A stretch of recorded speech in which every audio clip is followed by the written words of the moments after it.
Assalamualaikum warahmatullahi wabarakatuh. Alhamdulillahirrabbilalamin.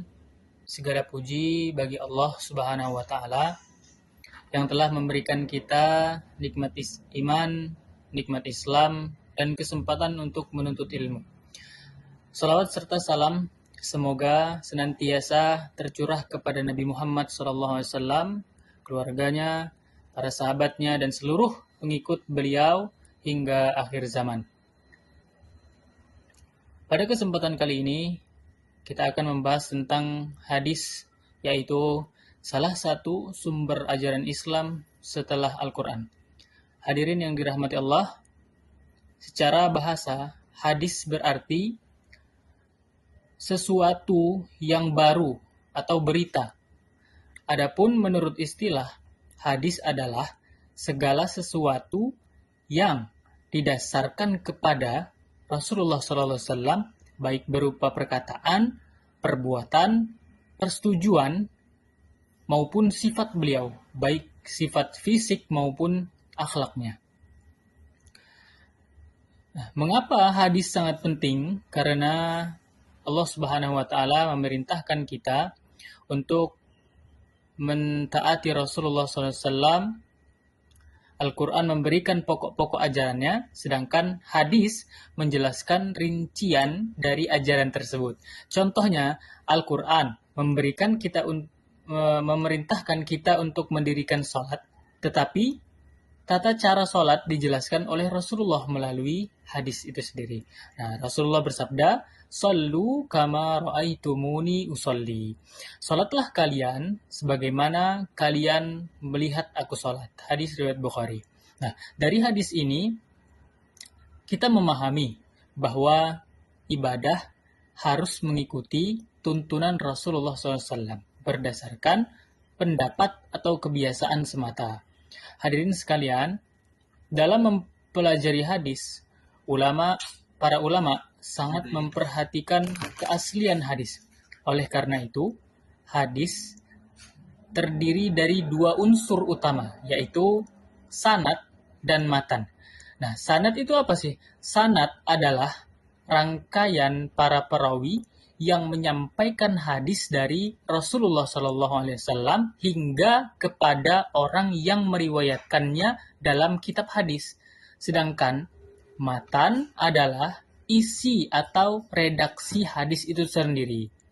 Nah, para ulama kemudian mengembangkan ilmu hadis untuk meneliti apakah sanadnya bersambung, apakah para perawinya terpercaya, dan apakah isi hadisnya ini tidak bertentangan dengan Al-Quran maupun hadis yang lebih kuat. Nah, berdasarkan kualitasnya, hadis dibagi menjadi 3 kelompok utama, yaitu yang pertama, hadis sahih, yaitu hadis yang sanadnya bersambung. Nah, para perawinya ini adil dan kuat hafalannya, serta tidak mengandung kejanggalan maupun cacat.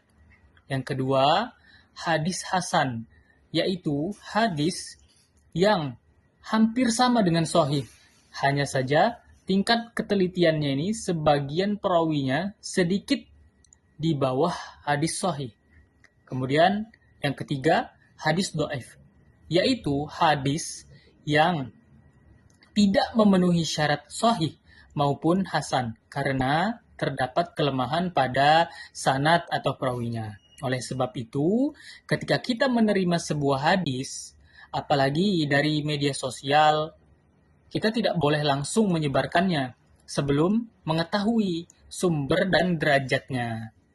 Nah, hadirin yang berbahagia, belajar hadis bukan hanya untuk mengetahui teorinya saja, tetapi juga untuk mengamalkannya. Nah, Rasulullah bersabda, man la yarham la yurham.